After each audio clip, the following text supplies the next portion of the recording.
નમસ્કાર મિત્રો, સ્વાગત છે તમારું આપ સૌની સૈયારી ચેનલ ગુજરાતી સાહિત્ય વિદ નિકુંજ યુટ્યુબ ચેનલમાં. હું નિકુંજ પરમાર આપ સૌ ત્યારે સ્વાગત કરું છું. તો મિત્રો, આજના વિડીયોમાં આપણે વાત કરવાના છે રાજ્ય સરકાર દ્વારા ઐતિહાસિક નિર્ણય લેવામાં આવ્યો છે. મિત્રો, સરકારી કર્મચારી બાબતે રાજ્ય સરકારે લીધો ઐતિહાસિક નિર્ણય, તો તેના વિશે આપણે વિડીયોમાં ચર્ચા કરીશું. તે પહેલાં મિત્રો, જે વોટ્સઅપ ચેનલ ટેલિગ્રુપ બંને બનાવ્યો છે તેને લિંક ડિસ્ક્રિપ્શનમાં મૂકું છું. મિત્રો, જોઈન થઈ જજો.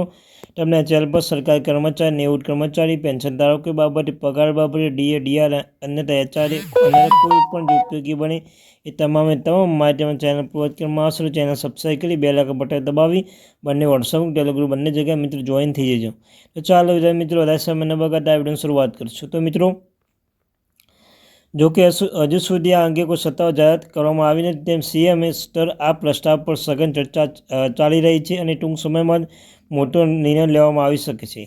રાજ્યમાં લાખો શિક્ષકોની ઘટ છે. નિવૃત્તિ ઉંમર વધારવાથી આ સમસ્યાને અમુક અંશે ઘટાડવામાં મદદ મળશે. આ સાથે અનુભવી શિક્ષકોની સેવાઓને લાંબા સમય સુધી ઉપલબ્ધ રહેશે, જે શિક્ષણની ગુણવત્તા જાળવવામાં મદદરૂપ થશે. વિકલાંગ કર્મચારીઓ માટે આદેશ જારી કરવામાં આવ્યો છે. કહેવામાં આવ્યું છે કે હરિયાણા હાઈકોર્ટ મનોજ દાયની અરજી પર સુનાવણી કરી અને આ અયોગ્ય નિવૃત્તિને ખોટી ગણાવી આ મામલે હરિયાણા સરકારે નોટિસ જારી કરવામાં આવી છે અને તેનો જવાબ મંગાવવામાં આવ્યો છે. જોકે સરકાર વિકલાંગ કર્મચારીઓને પણ સેવામાં જોડવાનો અધિકાર આપવાનો આદેશ જારી કર્યો છે. તેમને જણાવી દઈએ કે પંજાબ અને હરિયાણા હાઈકોર્ટના નિર્ણય બાદ હવે રાજ્યના તમામ વિકલાંગ કર્મચારીઓ તેમની નોકરી પર પાછા ફરી શકશે.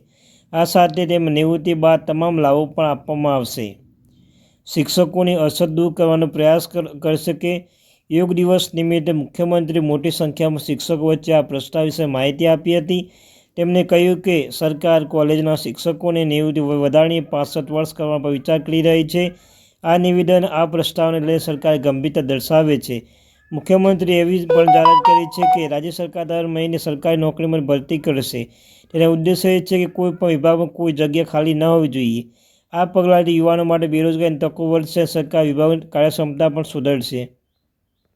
કર્મચારીઓના હિતમાં અન્ય પ્રયાસો કરવામાં આવશે, જેમ કે ઘણી યોજનાઓ પણ જાહેર કરવામાં આવશે, જેમ કે દર વર્ષે દરેક વિભાગ કર્મચારીઓને વધતી કર્મચારીઓને પાયાની સુવિધા પૂરી પાડવી, વિવિધ વિભાગોમાં ખાલી પડેલી જગ્યાઓ ભરવાની. મિત્રો, ઐતિહાસિક નિર્ણય લેવામાં આવી છે. રાજ્ય સરકાર દ્વારા આ 3 યોજનાઓ પણ જાહેર કરશે.